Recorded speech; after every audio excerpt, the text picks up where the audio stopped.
Doctor ortho Ayurvedic oil and capsule. अब दर्द भी घुटने टेकेगा।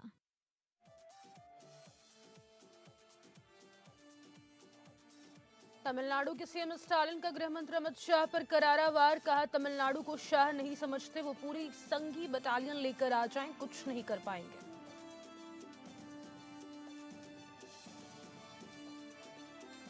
रामलीला मैदान से राहुल गांधी की चुनाव आयुक्तों को खुली चेतावनी। कहा, चुनाव आयुक्त बीजेपी के लिए कर रहा वोट चोरी, सत्ता में आएंगे तो आपके खिलाफ लेंगे एक्शन।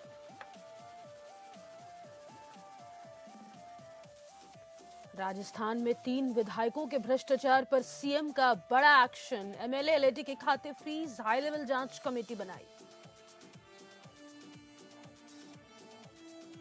और दिल्ली एनसीआर की हवा हुई जहरीली, गैस चैम्बर बनी राजधानी। एनसीआर में भी बिगड़े हालात, कई इलाकों में 500 के पार पहुंचा एक्यूआई।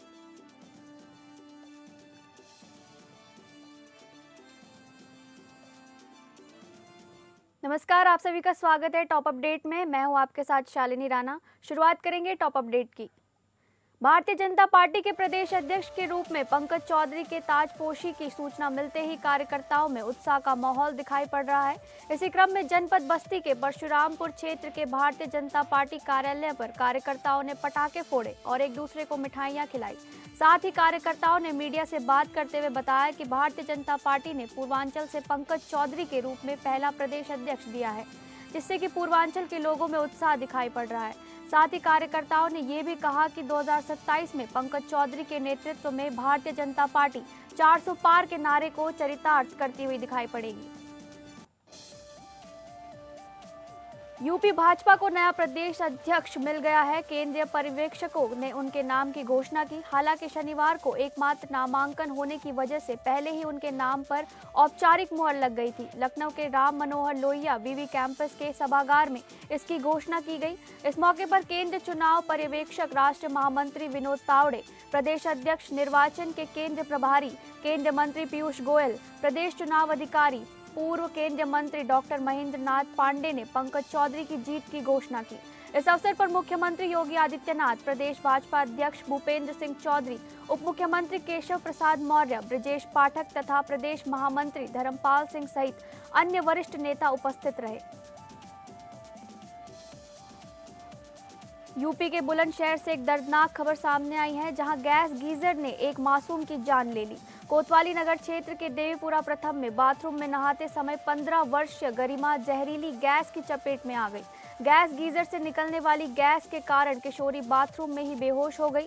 परिजन जब तक कुछ समझ पाते हालत गंभीर हो चुकी थी। आनन फानन में गरिमा को जिला अस्पताल ले जाया गया, जहां डॉक्टरों ने उसे मृत घोषित कर दिया। घटना के बाद परिवार में कोहराम मचा हुआ है। यह हादसा एक बार फिर गैस गीजर के इस्तेमाल में लापरवाही पर गंभीर सवाल खड़े करता है। घने कोहरे के चलते बुंदेलखंड एक्सप्रेसवे पर एक भीषण सड़क हादसा सामने आया है। बस और बोलेरो की जोरदार टक्कर में बोलेरो सवार 3 लोगों की मौके पर ही दर्दनाक मौत हो गई। हादसे में 3 अन्य लोग गंभीर रूप से घायल हो गए। सूचना मिलते ही पुलिस मौके पर पहुंची और घायलों को जिला अस्पताल बांदा में भर्ती कराया गया। घायलों की हालत ज्यादा गंभीर होने पर डॉक्टरों ने प्राथमिक उपचार के बाद उन्हें Rani Durgavati medical college refer कर दिया। सभी बोलेरो सवार महोबा जिले के ग्योडी गांव के रहने वाले थे और अस्थि विसर्जन के लिए प्रयागराज जा रहे थे। यह हादसा जनपद बांदा से जुड़े बुंदेलखंड एक्सप्रेसवे के चैनेज नंबर 4070 पर हुआ।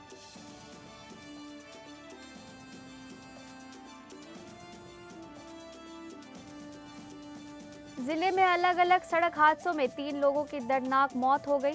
पहली घटना हंसवर थाना क्षेत्र के सेंपुर चौराहे पर हुई, जहां बाइक सवार युवक अनियंत्रित होकर साइकिल सवार से टकरा गया।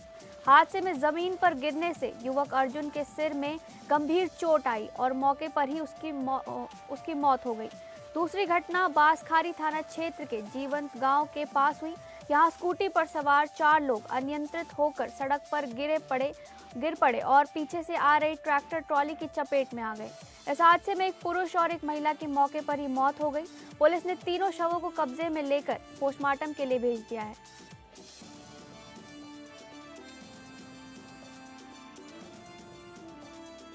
उत्तर प्रदेश के अमरोहा जनपद में गजरौला पुलिस को बड़ी सफलता हाथ लगी है। पुलिस ने 2 शातिर वाहन चोरों को गिरफ्तार कर उनके कब्जे से चोरी की स्प्लेंडर बाइक बरामद की है।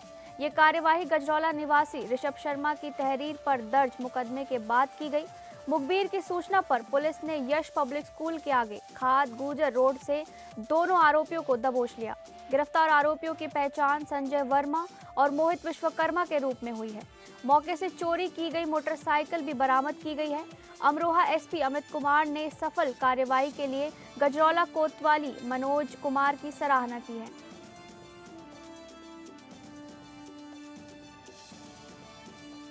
बदायूं में अवैध रूप से रह रहे लोगों के खिलाफ प्रशासन का चेकिंग अभियान दूसरे दिन भी जारी रहा।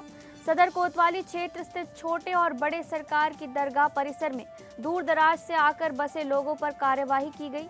शासन के निर्देश पर घुसपैठियों, बांग्लादेशियों और रोहिंग्याओं के खिलाफ सख्ती बरती जा रही है। प्रशासन और पुलिस ने मौके पर पहुंचकर अवैध रूप से रह रहे लोगों को अपने घरों को लौटने के निर्देश दिए।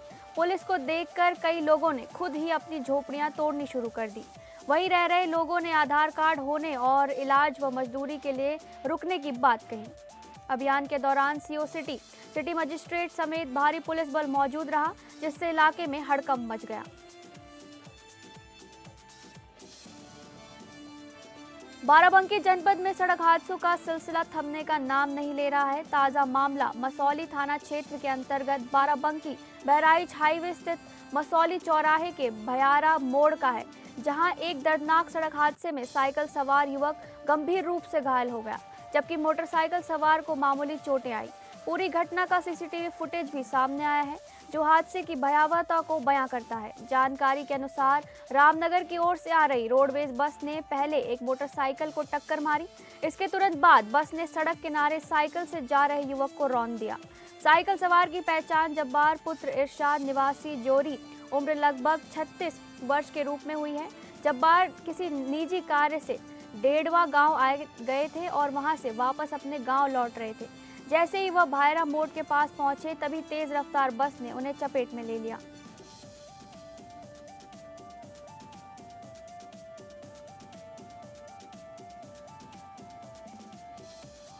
जनपद बिजनौर से एक वीडियो सोशल मीडिया पर तेजी से वायरल हो रहा है। नजीमाबाद वन क्षेत्र की बाड़ापुर रेंज में किसानों द्वारा खेतों में से एक बीमार हथनी को खदेड़ते हुए ये वीडियो सामने आया है। बताया जा रहा है कि पिछले कई दिनों से हथनी किसानों की फसलों को लगातार बर्बाद कर रही थी। करीब 1 महीने पहले इसी बीमार हथनी ने एक बच्चे को जन्म दिया था, जिसे जंगल में छोड़ दिया गया था। वन विभाग ने नवजात हाथी को देखभाल के लिए अपने कब्जे में ले लिया, लेकिन बीमार हथनी पर कोई ध्यान नहीं दिया गया। फसलों को बचाने के लिए मजबूर किसानों ने हथनी को खेतों से भगाया और मदद की गुहार लगाई। किसानों की ये बेबसी अब वीडियो के जरिए सोशल मीडिया पर वायरल हो रही है।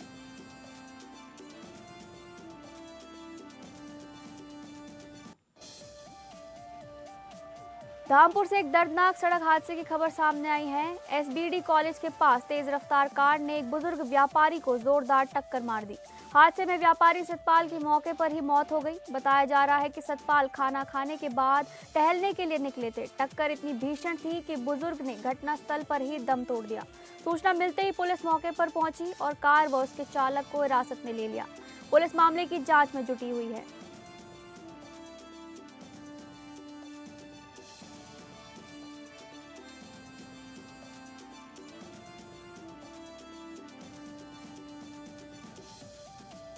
घने कोहरे के बीच कमिश्नरेट पुलिस अपनी जान जोखिम में डालकर लोगों की सुरक्षा में जुटी हुई है।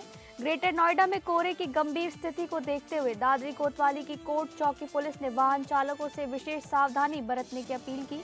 NH 91 पर गश्त के दौरान पुलिस लगातार अनाउंसमेंट कर रही है।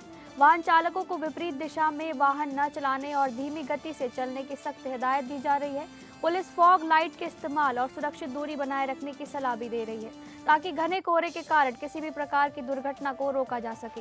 ये पूरा मामला थाना दादरी क्षेत्र के NH 91 कोर्ट चौकी इलाके का है।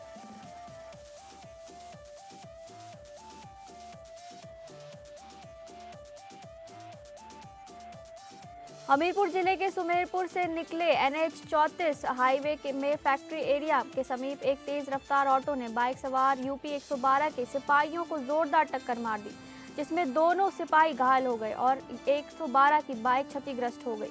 घटना की जानकारी होने पर मौके पर पहुंची पुलिस ने दोनों घायलों को पीएचसी भेजा गया, जहां से सदर अस्पताल रेफर किया गया है।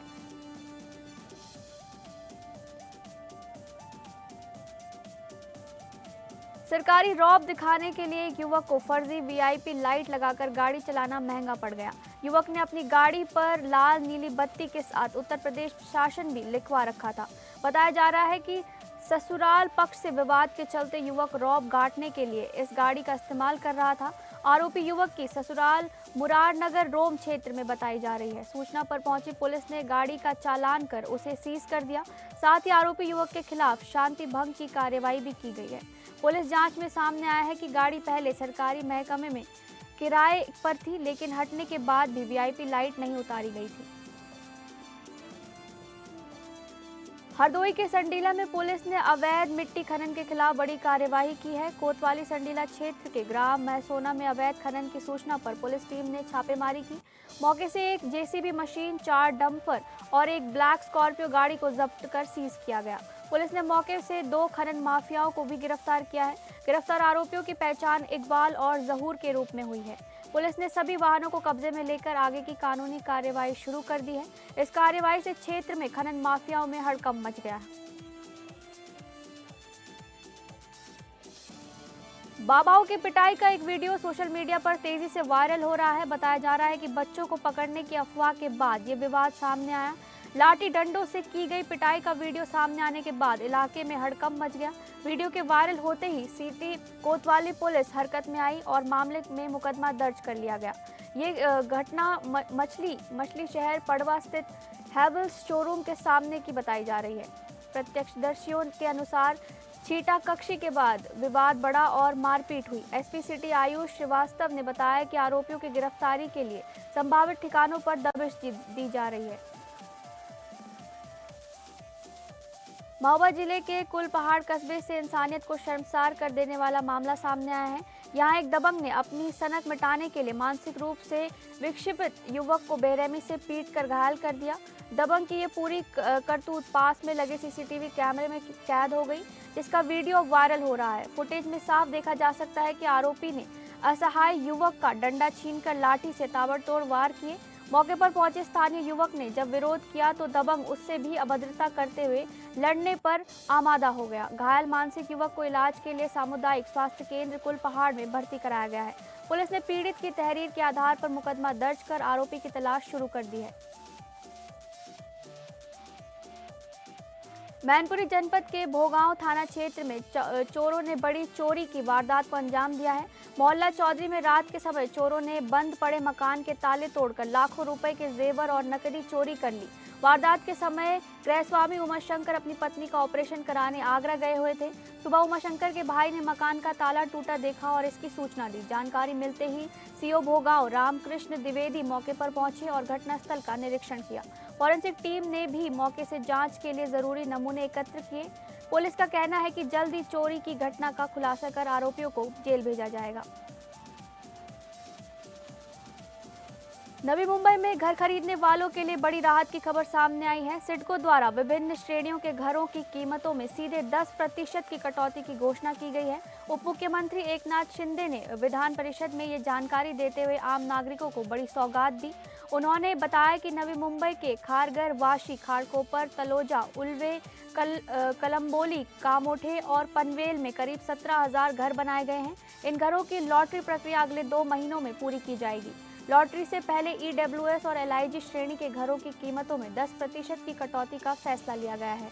उप मुख्यमंत्री शिंदे ने कहा कि यह निर्णय प्रधानमंत्री नरेंद्र मोदी के सबके लिए आवास के संकल्प को मजबूत करने की दिशा में एक बड़ा कदम है। सैलाकुई से एक खबर सामने आई है, जहां एक परफ्यूम बनाने वाली फैक्ट्री में अचानक आग लग गई। ये आग जय श्री बालाजी इंडस्ट्रीज नामक फैक्ट्री में लगी बताई जा रही है। आग की सूचना मिलते ही सैलाकुई पुलिस और फायर ब्रिगेड की टीम मौके पर पहुंच गई। दमकल कर्मियों द्वारा आग पर काबू पाने के प्रयास लगातार जारी है। फैक्ट्री से धुआं उठता देख इलाके में अफरा तफरी मच गई। फिलहाल किसी के हताहत होने की सूचना नहीं है। वहीं सैलाकुई पुलिस आग लगने के कारणों का पता लगाने में जुटी हुई है। हवा की धीमी गति और खराब मौसम ने दिल्ली को गैस चैम्बर फिर से बना दिया। आज लगातार तीसरे दिन हवा गंभीर श्रेणी में दर्ज की गई। सुबह की शुरुआत धुंध और कोहरे से हुई, वहीं स्मॉग की मोटी चादर भी दिखाई दी। इस कारण कई इलाकों में दृश्यता भी बेहद कम रही। वहीं air quality index early warning system for Delhi के अनुसार रविवार सुबह राजधानी का औसत एयर क्वालिटी इंडेक्स यानी AQI 456 दर्ज किया गया है।